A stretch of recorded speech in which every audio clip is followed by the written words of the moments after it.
और भैया अब जो साधु है वो विवाद किस बात का करेगा। उत्तर प्रदेश के प्रयागराज में चल रहे माघ मेले में योग गुरु बाबा रामदेव स्नान करने के लिए संगम पहुंचे। बाबा रामदेव ने संगम घाट पर पवित्र नदियों का जल का सेवन किया और फिर घाट पर होने वाली आरती में भी भाग लिया।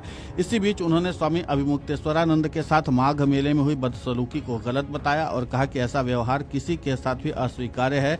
स्वामी अभिमुक्तेश्वरानंद के साथ माघ मेले में हुई बदसलूकी पर उन्होंने कहा कि यह बहुत दुर्भाग्यपूर्ण है कि हमारे अपने योगियों और पूज्य संतों को भी अपमानजनक या अपशब्दों का सामना करना पड़ता है। ऐसा व्यवहार अस्वीकार्य है, न केवल शंकराचार्य के लिए बल्कि किसी भी साधु के लिए। किसी के बारे में भी ऐसी टिप्पणी करना निंदनीय है और शर्मनाक है। हर आदमी को अपने गौरव और गरिमा का ध्यान खुद रखना चाहिए। इस पूरे मामले को लेकर के योग गुरु बाबा रामदेव ने और क्या कुछ कहा है, आप खुद सुनिए उन्हीं की जुबानी। पहले तो तीर्थों में कम से कम सनातनियों के द्वारा, चाहे वो सनातनी भक्त हो, सनातनी सन्यासी हो, साधु संत महापुरुष आचार्य महामंडलेश्वर और जगत गुरु, तमाम तरह के हमारे यहाँ पर उपाधियां हैं अपने अपने संप्रदाय परंपरा के अनुसार। शंकराचार्य जी आदि हमारे जगत गुरु भगवान के स्वरूप में हम उनको भगवान शंकर का और हमारे श्रद्धेय पूजनीय शंकराचार्य जी भगवान जी का हम उनको विग्रहवान स्वरूप मानते हैं।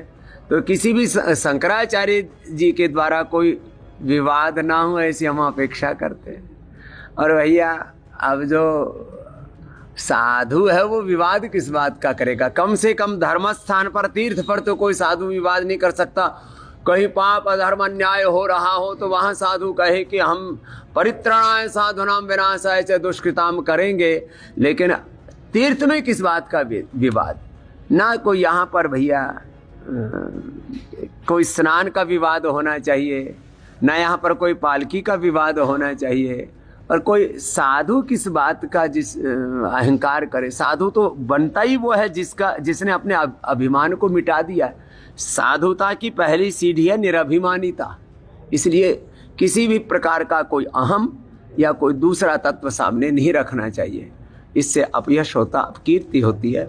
हमारे विरोधी तो दूसरे जो सिर तन से जुदा करने वाले ही बहुत हैं, जो गजवाए हिंद कायम करना चाहते हैं हिंदुस्तान में, जो अलग अलग प्रकार से कोई यहाँ पर ईसाईकरण कर रहा है, कोई मुल्क का देश का कोई इस्लामीकरण कर रहा है, कोई और अलग अलग प्रकार के उल्टे पुल्टे कामों में लगा हुआ है। तो सनातन के शत्रु बाहर ही बहुत, उन्हीं से हम लड़ लें, आपस में तो ना लड़े। आपको बता दें कि 17 जनवरी को माघ अमावस्या के दिन रथ और पूरे लाव लश्कर के साथ शंकराचार्य अभिमुक्तेश्वरानंद पवित्र नदी में स्नान करने के लिए पहुंचे थे, जहां पुलिस प्रशासन ने उन्हें बिना रथ के आगे बढ़ने को कहा। इस मामले में शंकराचार्य अभिमुक्तेश्वरानंद और उनके शिष्य और पुलिस प्रशासन के बीच झड़प हो गई। शंकराचार्य अभिमुक्तेश्वरानंद ने प्रशासन पर आरोप लगाया कि उनके साथ ये व्यवहार जानबूझकर किया गया है, जिससे उनके मान सम्मान को ठेस पहुंची। इस घटना के बाद से ही शंकराचार्य अभिमुक्तेश्वरानंद माघ मेले में ही धरने पर बैठे हैं।